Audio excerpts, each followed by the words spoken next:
হজের মাস, কোরবানির মাস। এই জিলহজ মাসের প্রথম 10 দিন এটি খুবই গুরুত্বপূর্ণ, ফজিলতপূর্ণ।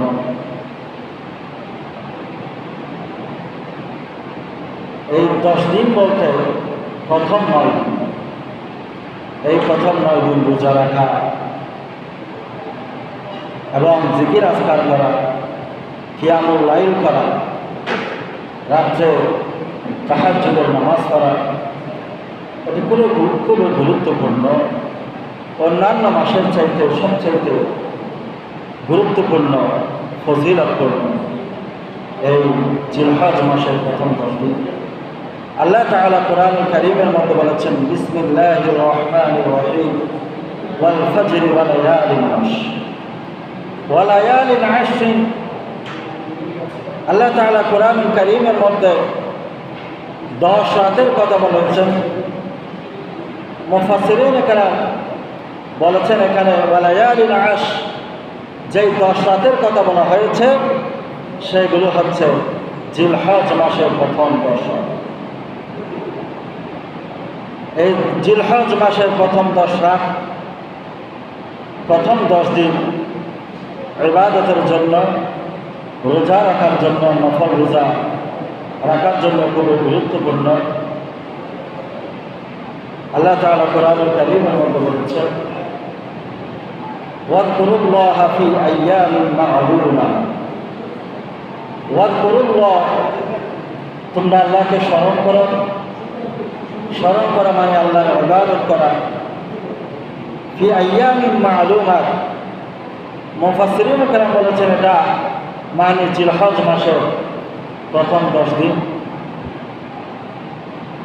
তাহলে কোরআনে পাকের মাধ্যমে জানা যায় জিলহজ মাসের প্রথম 10 দিন ইবাদতের জন্য খুবই গুরুত্বপূর্ণ।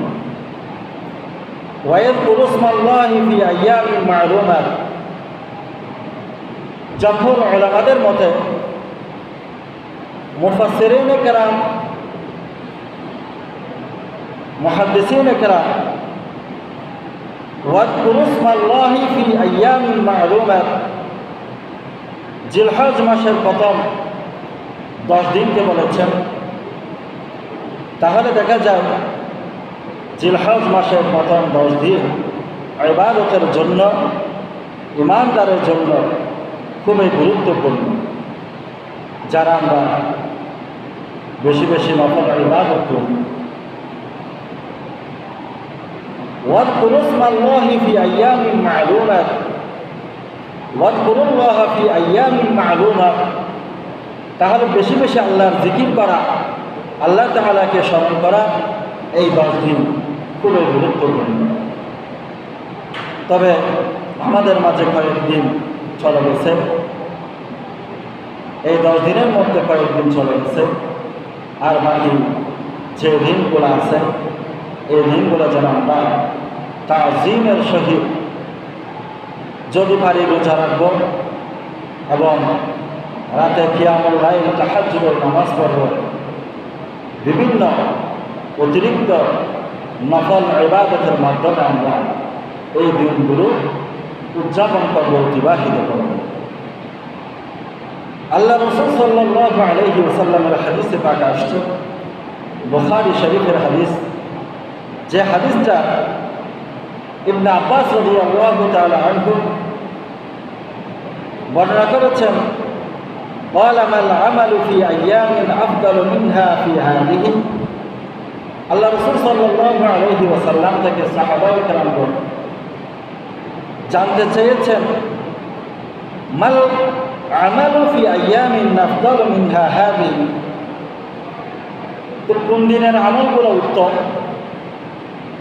বলু, আল্লাহ রাসূল সাল্লাল্লাহু আলাইহি ওয়াসাল্লাম ইরশাদ করেন, ওয়ালাল জিহাদু, ক্বালা ওয়ালাল জিহাদু ইল্লা রাজুলুন খারাজা মুখাফাতান। তাহলে জিলহজ মাসের প্রথম 10 দিন ইবাদত, রোজা রাখা, নফল ইবাদত করা, তাহাজ্জুদের নামাজ পড়া, কিয়ামুল লাইল করা, এগুলো এমন গুরুত্বপূর্ণ ফজিলত মর্তবা। সাহাবায়ে কেরামগণ জিজ্ঞেস করলেন, ইয়া রাসূলুল্লাহ, এই ইবাদতগুলো কি জিহাদের চাইতে উত্তম? ওয়ালাল জিহাদ ক্বালা ওয়ালাল জিহাদ ইল্লা রাজুলুন খারাজা ইউখাতিরু বিনাফসিহি ওয়া মালিহি। আল্লাহ রাসূল সাল্লাল্লাহু আলাইহি ওয়াসাল্লাম ইরশাদ করেছেন, জিলহজ মাসের প্রথম 10 দিনের ইবাদত, রোজা, নফল ইবাদত, এইগুলো জিহাদের চাইতে উত্তম। বুখারী শরীফের হাদিস। আল্লাহ রাসূল সাল্লাল্লাহু আলাইহি ওয়াসাল্লাম ইরশাদ করেছেন, ইল্লা রাজুলুন খারাজা ইউখাতিরু বিনাফসিহি ওয়া মালিহি। জিহাদের চাইতে উত্তম, তবে ওই জিহাদ যে জিহাদ করতে গিয়ে নিজের জান মাল কুরবানি করে দিয়েছেন একমাত্র আল্লাহ তাআলাকে সন্তুষ্ট করার জন্য।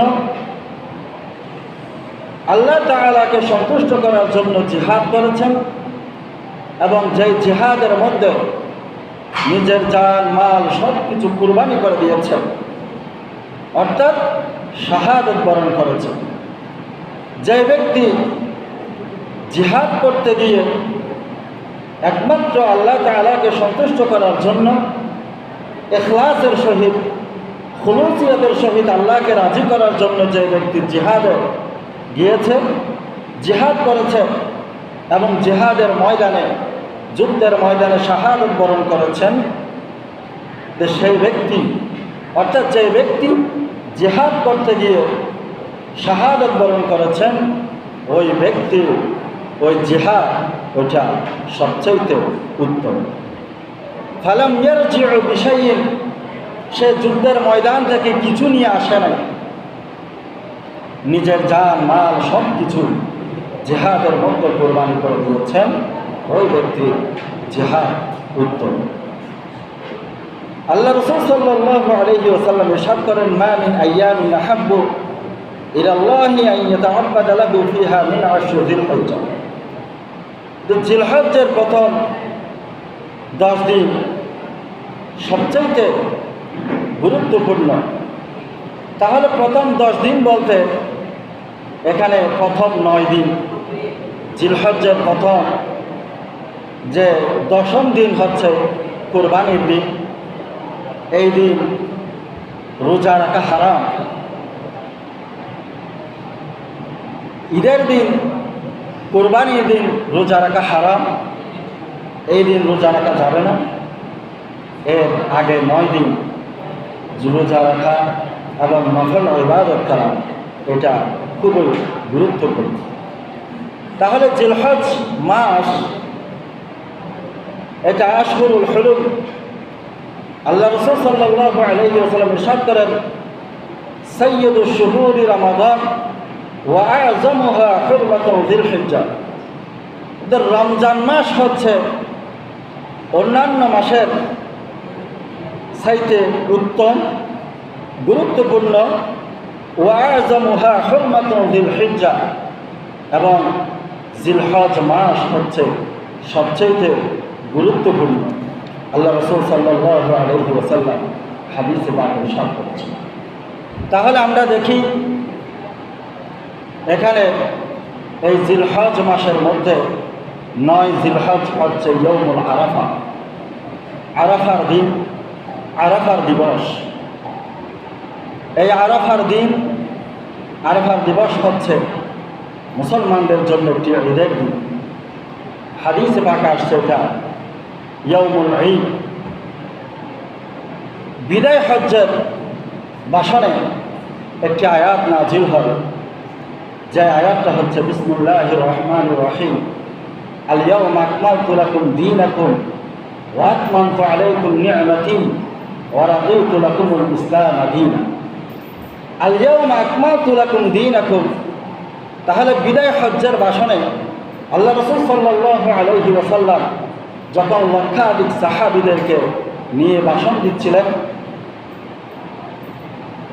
তখন এই আয়াতটা নাজিল হয়, আল ইয়াউমা আকমালতু লাকুম দীনাকুম ওয়া আতমামতু আলাইকুম নি'মাতি ওয়া রাদিতু লাকুমুল ইসলাম দীনা।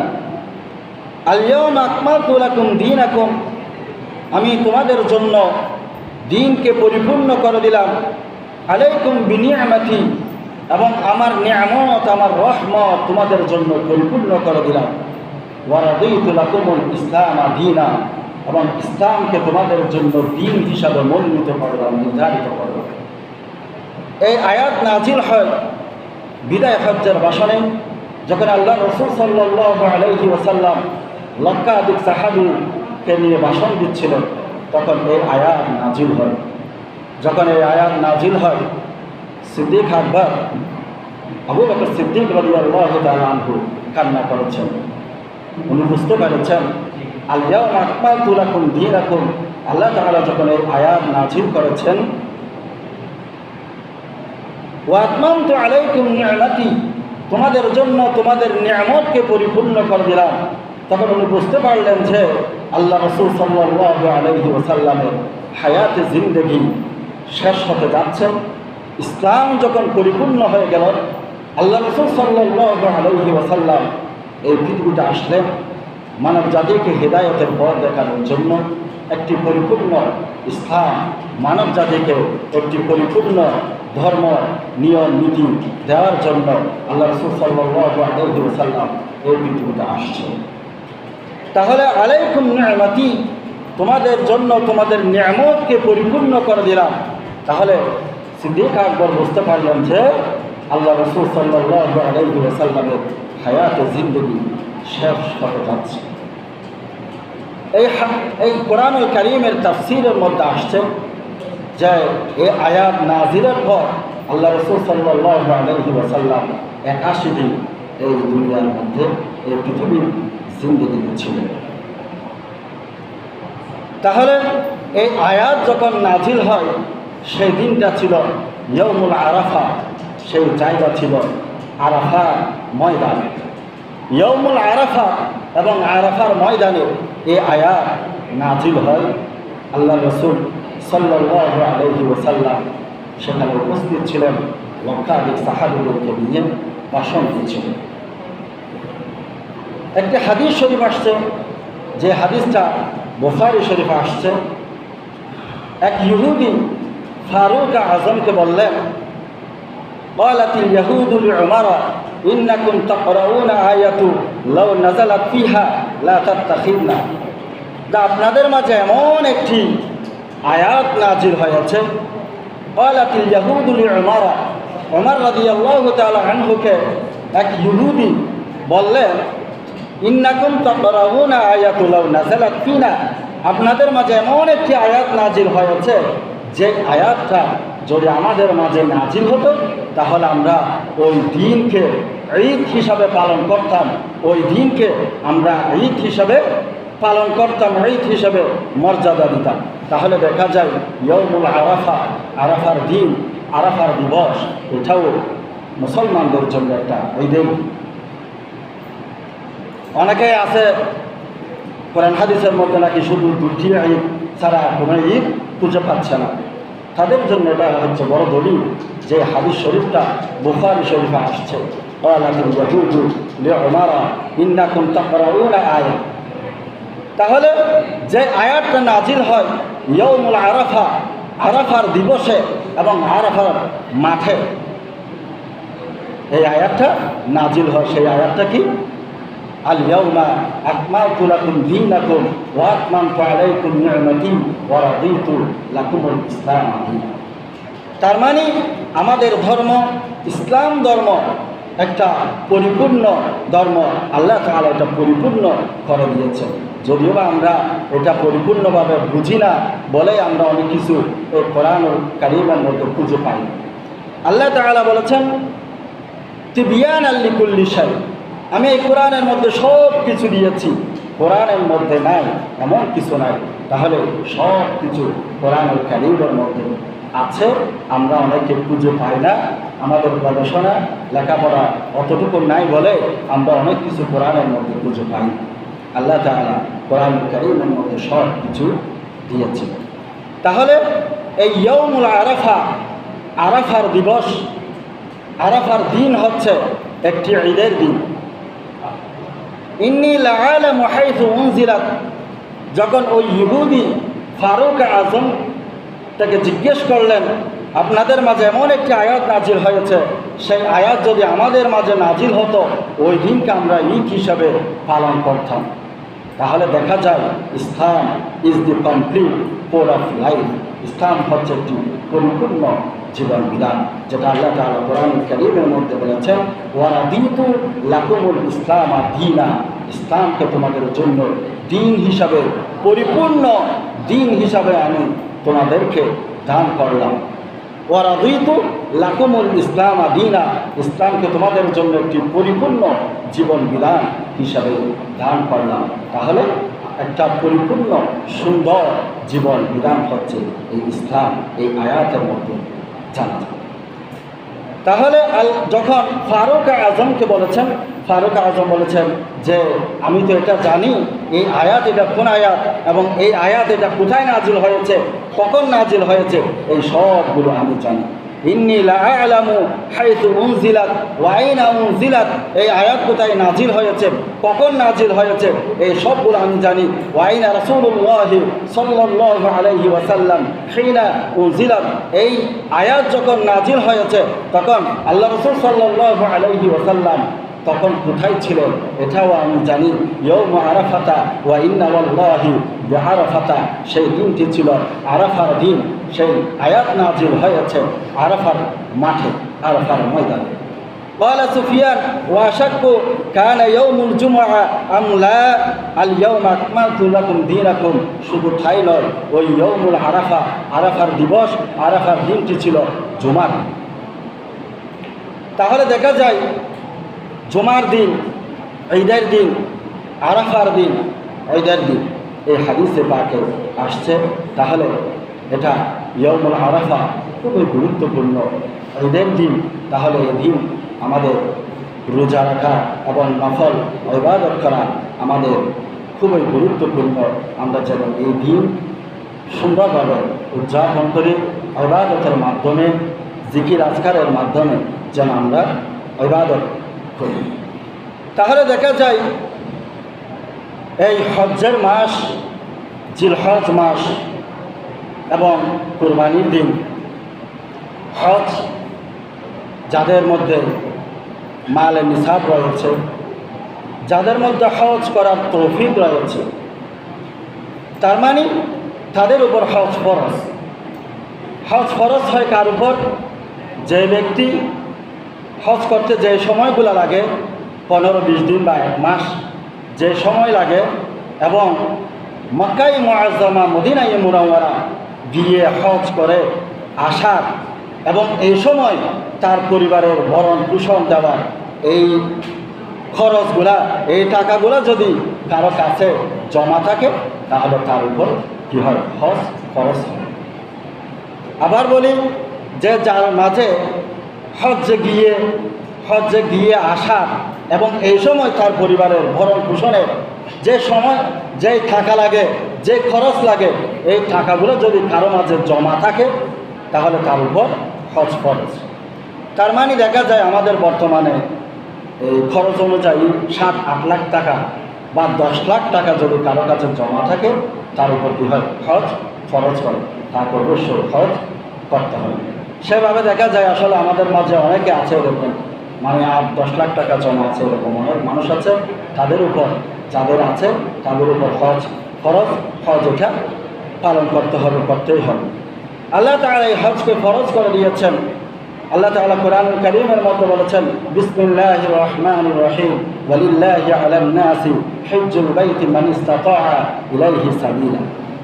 ওয়ালিল্লাহি আলান নাসি হিজ্জুল বাইতি মান ইসতাতাআ ইলাইহি সাবিলা, এটা কোরআনুল কারীমের আয়াত।